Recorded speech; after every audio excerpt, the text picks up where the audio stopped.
भगवान श्री कृष्ण ने बताया है कलयुग का अंत कैसे होगा।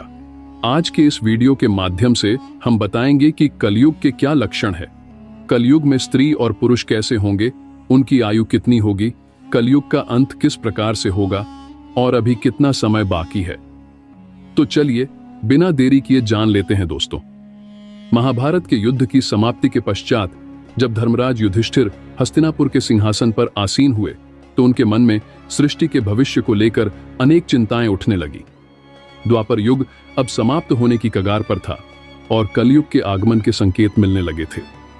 युधिष्ठिर यह सोचकर व्याकुल हो उठे कि कलयुग में मानव जीवन का क्या होगा और धर्म की क्या स्थिति रहेगी। अपने मन की इस चिंता का समाधान पाने के लिए उन्होंने अपने चारों भाइयों भीम, अर्जुन, नकुल और सहदेव के साथ भगवान श्री कृष्ण के पास आने का निश्चय किया। युधिष्ठिर ने अपने भाइयों को बुलाया। अर्जुन ने चिंतित स्वर में पूछा, हे बड़े भ्राता, आप इतने चिंतित क्यों दिखाई दे रहे हैं? क्या किसी शत्रु ने हमारे राज्य पर आक्रमण करने का दुस्साहस किया है?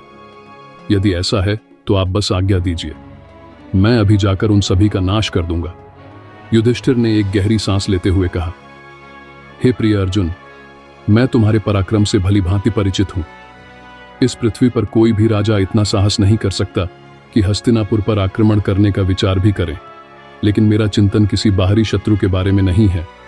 भीम, जो हमेशा से ही अपने बड़े भाई की हर चिंता को साझा करते थे, बोले, तो फिर क्या बात है बड़े भैया, आपकी चिंता देखकर हमारे मन में भी अनिश्चितता और भय उत्पन्न हो रहा है। कृपया हमें शीघ्र ही बताइए कि कौन सा संकट हमारे सामने है। युधिष्ठिर ने गर्व स्वर में उत्तर दिया, हे भीम, तुम सत्य कह रहे हो। एक भयंकर संकट सचमुच आने वाला है। मैं कलयुग के आगमन के विषय में सोचकर चिंतित हूं। मुझे यह भय सता रहा है कि आने वाले समय में मानव समाज किस दिशा में जाएगा, धर्म का क्या होगा और सत्य का क्या हश्र होगा। इसीलिए मैंने निश्चय किया है कि अब हमें द्वारिकाधीश श्री कृष्ण जी के पास जाना चाहिए। केवल वही हमें इस चिंता से मुक्त कर सकते हैं। सभी पांडवों ने युधिष्ठिर की बातों से सहमति प्रकट की। अर्जुन ने कहा, आप सत्य कह रहे हैं भैया, श्री कृष्ण ही इस समय सबसे अधिक ज्ञानी और भविष्य के झाता है। हमें शीघ्र ही उनके पास चलना चाहिए। भीम ने भी उत्सुकता से कहा, हे धर्मराज, मैं आपके साथ हूं। हम सब द्वारिका चलकर श्री कृष्ण से परामर्श करेंगे। इस प्रकार से विचार करके सभी पांडव द्वारिका की ओर प्रस्थान करने लगे। वे पवित्र नगरी द्वारिका में पहुंचे, जहां श्री कृष्ण ने उनका स्वागत किया।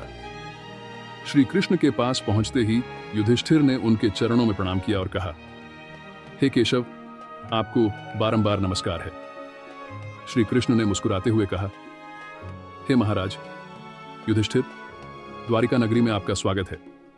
कहिए मैं आपकी किस प्रकार से सहायता कर सकता हूं? युधिष्ठिर ने विनम्रतापूर्वक कहा, हे माधव, आप तो सब कुछ जानते हैं। द्वापर युग अब समाप्त होने वाला है और कलयुग के संकेत स्पष्ट रूप से दिखने लगे हैं। मैं यह जानना चाहता हूं कि कलयुग में मानव का स्वभाव और आचरण कैसा होगा, वह किस प्रकार के कर्म करेगा और मोक्ष प्राप्ति के लिए उसे कौन से प्रयास करने होंगे। श्री कृष्ण ने गहरी मुस्कान के साथ उत्तर दिया, हे धर्मराज, आपकी जिज्ञासा उचित है। कलयुग के प्रभावों को समझना अत्यंत महत्वपूर्ण है, लेकिन इसका उत्तर मैं आपको सीधे नहीं दे सकता। इसके लिए आपको और आपके भाइयों को कुछ विशेष अनुभव प्राप्त करने होंगे। युधिष्ठिर ने उत्सुकतापूर्वक पूछा, हे केशव, आप जिस प्रकार की परीक्षा की बात कर रहे हैं, उसके लिए हम क्या करें? हमें क्या अनुभव करना होगा?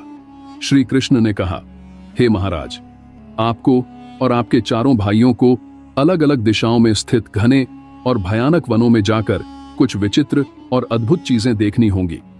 जब आप वहां कुछ असामान्य घटनाओं का अनुभव करेंगे तो उन्हें वापस आकर मुझसे साझा करें। तभी मैं आपको कलयुग के प्रभावों के बारे में विस्तार से बता पाऊंगा। युधिष्ठिर कहते हैं, जैसी आपकी आज्ञा केशव, आप जिस स्थान की ओर इशारा करेंगे हम वहां पर जाने के लिए तैयार हैं। भगवान श्री कृष्ण कहते हैं, हे महाराज, आप और आपके चारों भाई अब अलग अलग दिशाओं में जाओ। सभी दिशा में भयंकर वन स्थित है। आप उन जंगलों में जाकर देखो। अगर आपको कोई विचित्र चीज दिखाई दे तो आप वापस आकर बता देना। मैं उससे आपको आने वाले कलयुग का रहस्य बताऊंगा। फिर युधिष्ठिर और उनके भाइयों ने भगवान श्री कृष्ण की आज्ञा का पालन करते हुए वन की ओर चलने का निर्णय लिया। पांडव अपने रथों से उतरे और पैदल ही वन की ओर चल पड़े। वन की यात्रा कठिन थी, लेकिन वे अपने मन में जिज्ञासा और ईश्वर की आज्ञा का पालन करने की उद्देश्य से चल रहे थे।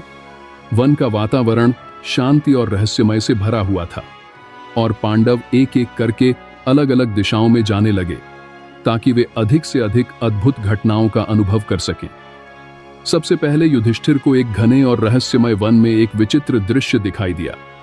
उन्होंने देखा कि एक विशालकाय हाथी के 2 सूंड हैं। वह हाथी अपने दोनों सूंड से वन के पेड़ों को उखाड़ रहा था, मानो उसकी शक्ति अद्वितीय हो। यह दृश्य देखकर युधिष्ठिर आश्चर्यचकित हो गए और सोचने लगे कि यह अद्भुत घटना क्या संकेत दे रही है। उन्होंने उस हाथी को ध्यान से देखा और उसके अद्वितीय रूप को समझने का प्रयास किया। इसके बाद अर्जुन ने भी एक अद्भुत घटना का साक्षात्कार किया। अर्जुन एक सुंदर और शांत वन में पहुंचे, जहां पक्षियों की चहचहाहट सुनाई दे रही थी। वहां उन्होंने देखा कि एक विशाल पक्षी के पंखों पर वेदों की रचाएं लिखी हुई थी। वह पक्षी अत्यंत विशाल और गौरवशाली था, लेकिन वह मुर्दे का मांस खा रहा था। अर्जुन यह दृश्य देखकर सोचने लगे, यह कैसा अद्भुत और विरोधाभासी दृश्य है। एक ओर यह पक्षी वेदों का ज्ञान धारण करता है और दूसरी ओर वह मृत जीवों का मांस खा रहा है। अर्जुन ने इस दृश्य को ध्यान से देखा और यह समझने का प्रयास किया। फिर भीम, जो बड़े बलवान और हृष्ट थे, उन्होंने भी एक अनोखी घटना देखी। भीम एक हरे भरे चारागाह में पहुंचे, जहां गायों का एक झुंड चर रहा था। वहां उन्होंने देखा कि एक गाय ने बछड़े को जन्म दिया और वह गाय अपने बछड़े को इतनी जोर से चाटने लगी कि वह बछड़ा लहूलुहान हो गया। भीम ने यह दृश्य देखा और सोचने लगे, यह कैसी विचित्र ममता है जो बच्चे को घायल कर रही है। इसके बाद सहदेव ने एक विचित्र दृश्य देखा। सहदेव एक सुंदर और शांत जलाशय के पास पहुंचे, जहां 7 कुएं थे। उन 7 कुओं में से 6 कुओं में पानी भरा हुआ था, लेकिन बीच वाला कुआं, जो सबसे गहरा था, उसमें जरा सा भी पानी नहीं था।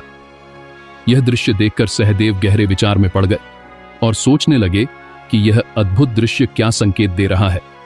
उन्होंने इस दृश्य को ध्यान से देखा और यह समझने का प्रयास किया।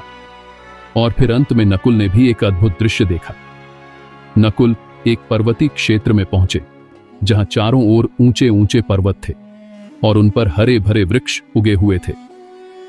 उन्होंने देखा कि एक पहाड़ की छोटी से एक विशालकाय शिला लुढ़क हुई नीचे आ रही है। वह शिला अपने रास्ते में आने वाले बड़े बड़े वृक्षों को उखाड़कर फेंक देती है, लेकिन जब वह एक छोटे से पौधे के पास पहुंची तो उसे छूते ही वह स्थिर हो गई। नकुल इस घटना से स्तब्ध रह गए और सोचने लगे कि यह छोटा सा पौधा इतना शक्तिशाली कैसे हो सकता है। उन्होंने इस दृश्य को ध्यान से देखा और यह समझने का प्रयास किया। शाम होते ही 5 भाई वन से वापस लौटे और भगवान श्री कृष्ण के पास पहुंचे।